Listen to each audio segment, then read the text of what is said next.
HOA hates the sound of freedom, posted by Russer. I live in a township, so in Ohio, that means I can hunt and shoot on my own property. I also live next to an HOA, but not in it. I also have some crazy neighbors who seem to think that my property is their property. Example, I live on 2.5 acres, and I'd probably say 70% of it is wooded with a large amount of 100 to 150 plus year old trees. I had just moved in back in March, and one of the first things I did was walk around my property and locate and remark all of my property stakes to know exactly what was mine. I also marked all of the standing trees that were dead and needed to be cut down. And then, a police car shows up because of one of my crazy neighbors that I have caught multiple times trespassing on my property. Thinks that my trees are apparently her trees and didn't want me cutting down the dead ones. So, on 4th of July week this year, a bunch of guys from work asked me if I wanted to go shooting at a local outdoor range. When I asked what range it was, I told them no. Why don't you all come over to my house and we can shoot for free and not have to drive for an hour to a crappy range? And they asked, well, what about my neighbors? And I said, screw them. That's exactly why I bought this property, to do whatever the heck I want. So I posted on the local neighborhoods group to give everybody a heads up. If they hear a bunch of gunfire on that Friday afternoon, there's no need to freak out. I was just using my range with some friends. And of course, that's when the fun started. There was a good mix of people saying great, wish they could come, and then a bunch of the HOA busybodies complaining that I can't do that and the noise would be offensive and they have rules against that, and so on. Now flash forward to the Thursday before, and I'm out in my yard setting up all of my steel plate targets on my 100-yard range when I see a police car pull in my driveway again. So the sergeant says, you can probably guess why I'm here, laughing. And I said, yeah, I probably have a good idea. He says, I just want to start off saying, you are 100% right, and you can shoot and hunt on your own property, and it's not a problem. But since we had a bunch of calls, I wanted to stop out here and talk with you. That way, we don't have to bother you at all during your shoot tomorrow. He says he just wanted to stop out, introduce himself, meet me, and take a look at the range real quick, and everything looked great. So this way, come Friday, if they get a bunch of calls into dispatch, they won't have to send anybody out, and they can just let everybody know on the phone call that everything's legal. So Friday comes along, and about 6 guys from work show up, and we went through probably 1,000 plus rounds in a couple of hours, from 22s all the way up to my 50 BMG that I let them play with. 2 of the guys brought some guns with binary triggers, so we were doing some 30-round mag dumps for fun as well. Later that night, I go back on the website to see what the posts were like, starting off with, sounds like the party started, smiley face, along with people whining and making complaints that they had called the police and were told that everything was legal and there was nothing for them to do, and then they commented with, well, I guess the police won't do anything until somebody's shot. Yes, that's right. Newsflash, the police don't arrest you for pre-crime. That would be like them pulling you over for speeding before you've left your driveway because you might speed down the road. Comments and a cool update from OP. Captain Dropbear says, you should offer the police use of your range for training once in a while. I could just imagine the Karen's faces. Hello police, there are people having fun firing guns coming from the neighbors, blah blah blah, ree. Yes, we're the police, we know it's us, we're practicing our Karen tasering skills, goodbye.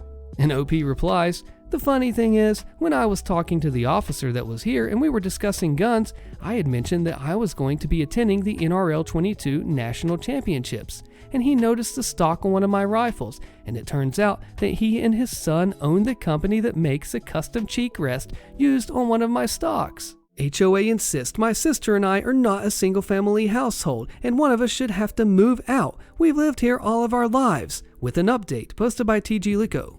I'm 21 and my sister is 19. We've lived in this house our entire lives. Our parents bought this house 27 years ago. They joined the HOA about 15 years ago. My dad died 5 years ago and mom died 6 months ago. We are now the owners of this house.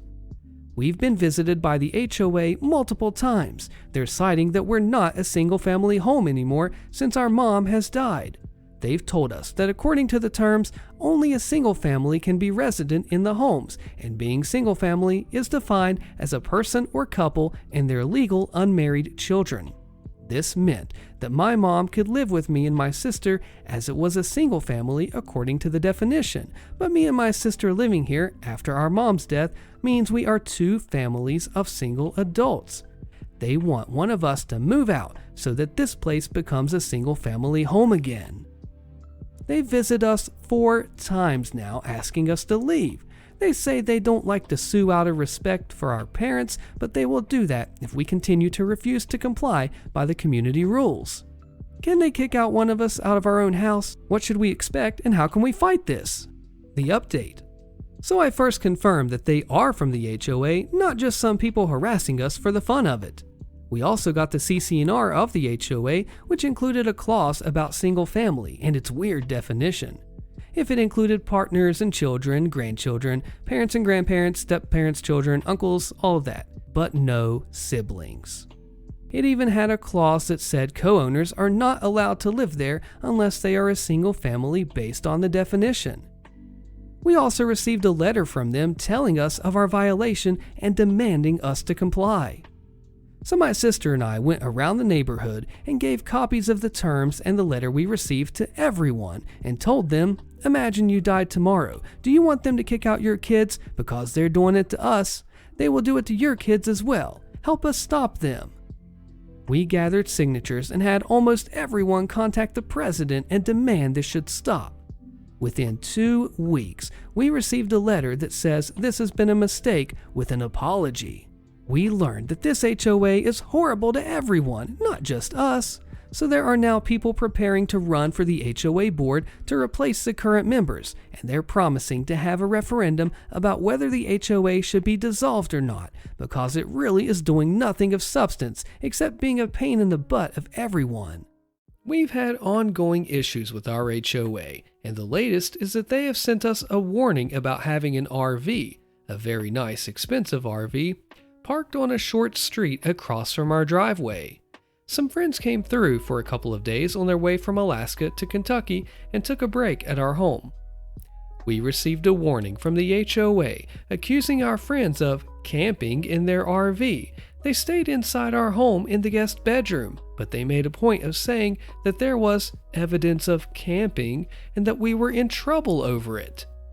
The interesting thing to me is that there is construction next door to our home that's been going on for over 2 years, and the builder, who will eventually live in the home, parked junk trailers, inoperable vehicles, and stored trailers belonging to subs while they weren't working on the property. They dumped trash on our property and at one point dumped a full-size deli and meat cooler on our property.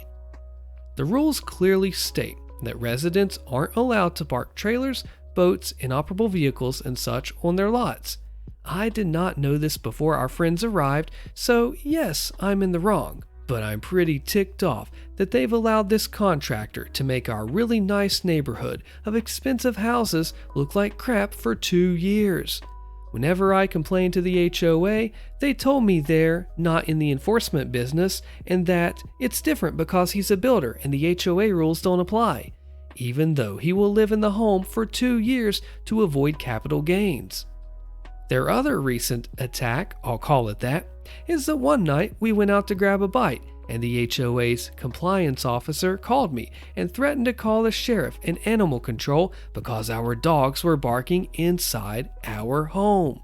We had accidentally left the windows open, and that was an honest mistake because we always close them. We live in the mountains and there's wildlife. Around that time, a fox was coming onto our back patio, attracted to our home because of food trash left out by subcontractors that would blow into our backyard. Our dogs barked, and once I realized that compliance officer was the same woman who'd ignored my complaints about construction trash, and then I asked her how she could threaten me while ignoring my complaints, she replied, "We're not in the enforcement business." I guess she didn't see the irony. They are also harassing us for things that they are not enforcing with other residents, like dogs barking constantly, loud karaoke, and parties until all hours of the night.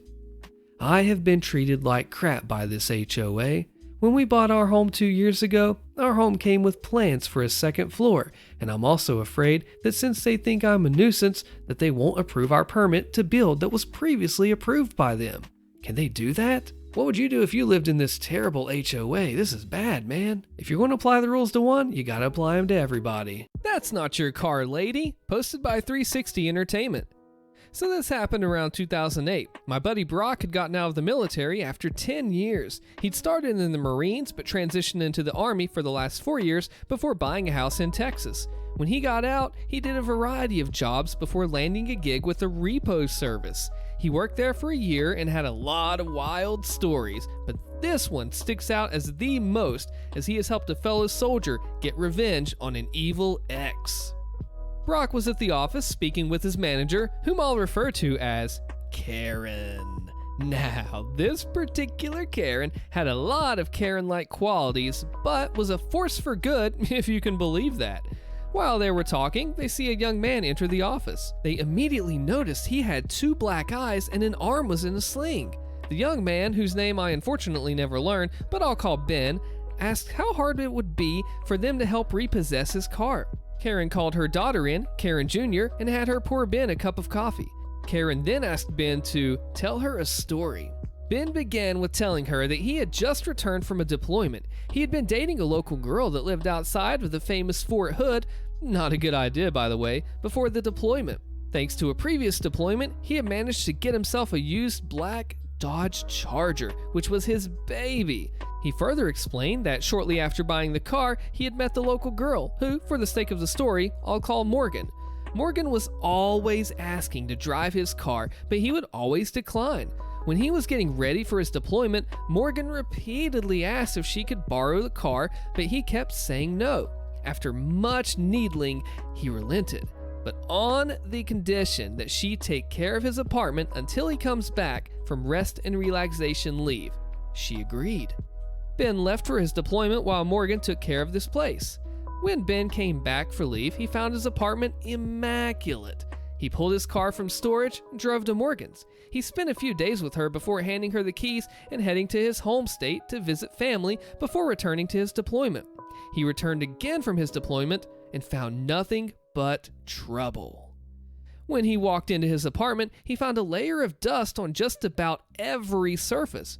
It was almost like no one had been there in months. When he checked his bedroom, he'd found his room had been torn apart. All of his drawers had been searched and upturned. He tried to call Morgan, but never received an answer. He located his safe, which was hidden, and found it hadn't been touched. He then grabbed his spare key from the safe, called a buddy of his, and they went to Morgan's. As they pulled up to Morgan's, he saw a car there that he initially didn't recognize, but as they got closer, he realized it was his baby. Morgan had the car painted hot pink and put 24-inch spinners on it. He tried the key just to make sure, and the lights flickered as it unlocked. While his buddy laughed, Ben went to the front door and Morgan answered. He asked what happened to his car, and she responded, "It's my car now." Ben walked away and hopped in his hot pink mess. As he stated it, 4 large dudes came out of Morgan's house, one with a baseball bat, and yanked Ben out of his car. They proceeded to beat the crap out of him in the driveway before his friend intervened, pulling his conceal and carry pistol on the group. He then took Ben to the hospital. I'm honestly not sure if the cops were called on this. I'd assume yes, but even then, Ben said his friend drove by Morgan's house a handful of times while he was in the hospital at random times, and the car was never there. Karen stared at Ben for a bit before asking for the paperwork. Ben handed it to her, and Karen had a smile form on her face.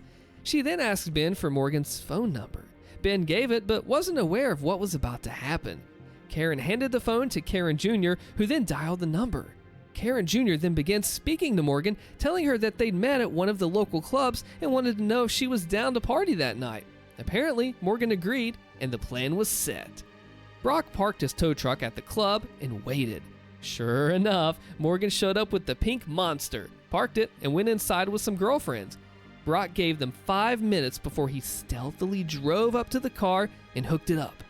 As he was pulling out with the pink monster, Morgan walked out of the club. She saw her car in the tow truck and began trying to flag Brock down, but he was already out of there. The next day, it was business as usual at the office when Morgan called. She was furious that her car was stolen by them and wanted it back. Karen, using her best customer service voice, told her that if she had the registration, she could come pick it up. Morgan began screaming louder that she was going to call the cops, at which point Karen sarcastically told her, "Please do," and then hung up on her. As this phone call was going on, Brock happened to look out the window and saw Morgan standing next to a car in a vacant lot, throwing what appeared to be a temper tantrum. After Karen hung up, Brock watched her get in the car on the passenger side.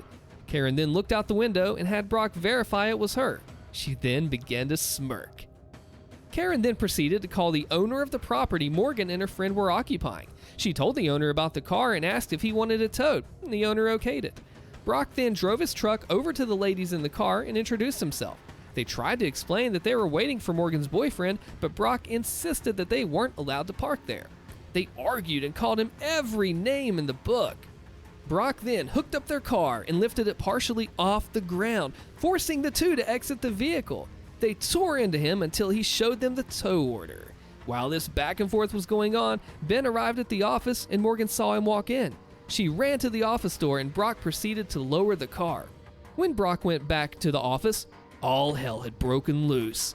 Morgan apparently tried to snag the keys back from Ben, but he pocketed them.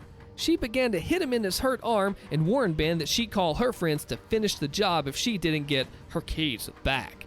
Karen Jr. had already called the cops at this point, and Brock got in between Ben and Morgan, even telling Morgan to try hitting him to find out what would happen. Morgan then tried to play the pity card and said she only wanted the keys to get her laptop out for school. Karen asked Ben to hand the keys over to Brock so he could grab the laptop. Brock retrieved the laptop from the car, and as he was handing it over, she rushed to aggressively grab it, but knocked it from Brock's hands. Completely furious at this point, Morgan accused Brock of dropping the computer on purpose and threatened to sue. The cops then arrived, and Morgan began her sob story again, telling the police that they stole her car. The police questioned Karen, and Karen gave her casual smirk while asking if they wanted to see the security videos. The police watched and listened as Morgan punched Ben several times and heard the threats that she made about sending her friends after him.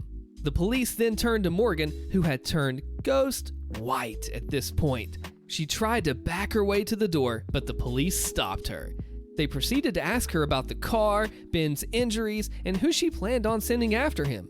She initially denied everything, but they already had evidence on her beating him up. She was arrested and Ben got his car back.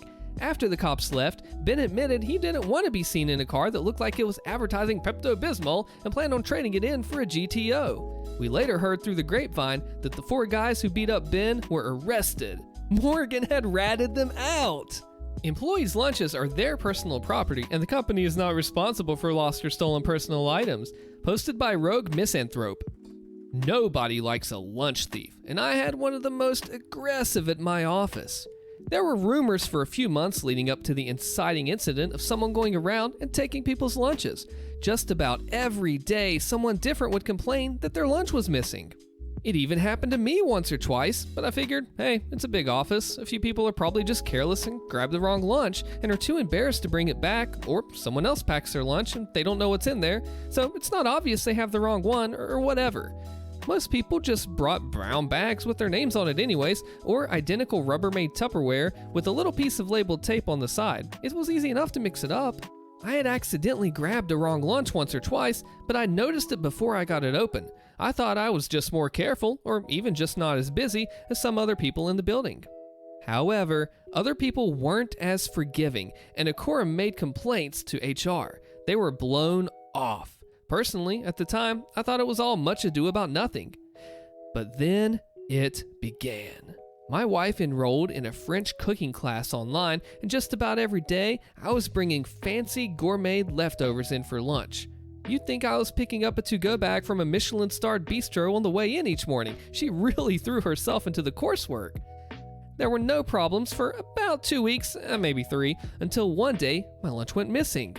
Considering what delicacies I had to look forward to, I was pretty miffed, but I did a once-over around the break room and didn't see anyone eating my lunch, so I figured someone grabbed my bag by accident earlier, saw how good things looked, and, realizing it was their lucky day, didn't bring it back to the fridge. I wrote the mysterious stranger off as an a-hole, but accepted the loss and looked forward to dinner that night instead. The next day, I write my name on the lunch in extra bold lettering, jam the bag into the back of the fridge, and feel peace of mind. I get there, come break time. Nope, it's gone. I was pretty upset, but I figured it was a stroke of bad luck, and I've just left it at that. What else could I do? However, third day, out of an abundance of caution, I kept my lunch at my desk. A pain because I had to eat it fairly early in the day to avoid spoilage, but hey, at least I know where it was. I got up to take care of some business down the hall, and when I came back, yep, my lunch was gone. Unfortunately, that didn't help me narrow it down much at all because my desk is centrally located, so everyone's constantly passing by. At that point, there was no possibility of the theft being arbitrary, so I approached HR and filed a complaint. Their response, practically verbatim, was, "Employees' lunches are their personal property, and the company is not responsible for lost or stolen personal items." The following day, my wife packed a cream-based soup that really had to be refrigerated. I was passing by the break room to check on my lunch practically every 5 minutes. Somehow, it still managed to disappear. I was irate at this point, and I returned to HR and really blew my top. The best they could do was send a memo around about remembering to check the name on your lunch when you remove it from the fridge, but they made very clear that it was just a routine memo and in no way related to my complaints, which were not their jurisdiction, so not an admission of responsibility because my lunch was my own personal problem. The only suitable alternative to packing a lunch available in the building are those wretched shrink-wrapped ham and cheese sandwiches from a vending machine. They've been marinating in the heat for God knows how long, and the bread is as stale as corkboard, and the meat is rancid, and there's gluey mayo smushed into the center. It's a relic of the old office tenants, I'm pretty sure. I vented daily to my wife, but her only idea was to start bringing a regular sandwich and apple again to dissuade the thief and get him to move on to other lunches. So, determined to prevent this lowlife scum from downgrading the quality of my lunch, I hatched an elaborate plan. Then the pandemic hit, and I forgot all about this whole saga.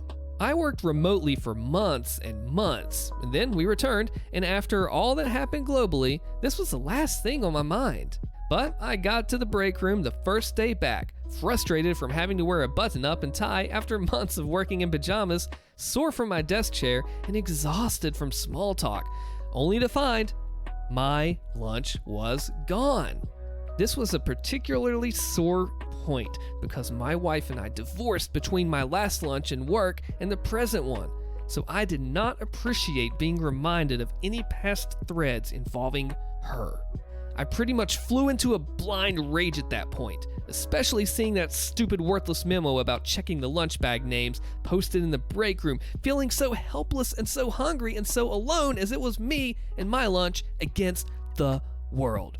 I stormed out and was determined to return the next day with a plan. So I came in the following day with an empty lunch bag. And I checked closely to be sure no one was watching, and I switched the contents of the HR person's lunch bag into my bag. So now their lunch appeared to be my lunch. They'd packed a regular brown bag, so I just discarded that and I left. And I waited. I knew this was a pretty big gamble because it was contingent on the theory that the thief was avoiding me while having lunch, but not wary of anyone else. So they would eat out in the open if there were no risk of bumping into me. So I made a big show of going around the office announcing that I was headed out for a meeting and I wouldn't be back until at least 3 p.m. I even went to the trouble of moving my car out of the lot to a space 2 streets over, where I then sat in my car and worked remotely for several hours before sneaking into the building up the back stairway. I then sat in the stairwell just outside the break room where you can hear chatter but can't be seen, and after about 20 to 30 minutes of waiting, I heard it. The sweetest sound I'll ever hear in the office. HR says, "What the heck, Kyle? That's my lunch." Lunch thief says, "Nah, it's not your name on the bag. Give me that." I'm assuming he grabs the bag and sees my name. "Yeah, let's head to my office for a chat." The HR rep later called me in as well and said they were aware of my break room hijinks, but it was obvious that the point still came across loud and clear. They warned me that it was a violation of policy to move another employee's lunch. It took every ounce of self-control for me to keep from retorting, "I thought our lunches were our personal property and the company was not responsible for them being lost or stolen." They'd informed me that they located the thief and things would be handled accordingly. But better than whatever write-up they might be able to issue Kyle, his reveal as the lunch thief occurred in front of the whole break room. So word quickly spread as to who had been stealing everyone's lunches earlier that year, and he is now the office pariah. He was in line for a promotion. The promotion is indefinitely off the table. And I also earned brownie points for exposing him, though more than I'm satisfied with are being attributed to HR. At the end of the day though, I didn't do this for this credit or even the sweet, sweet, sweet revenge.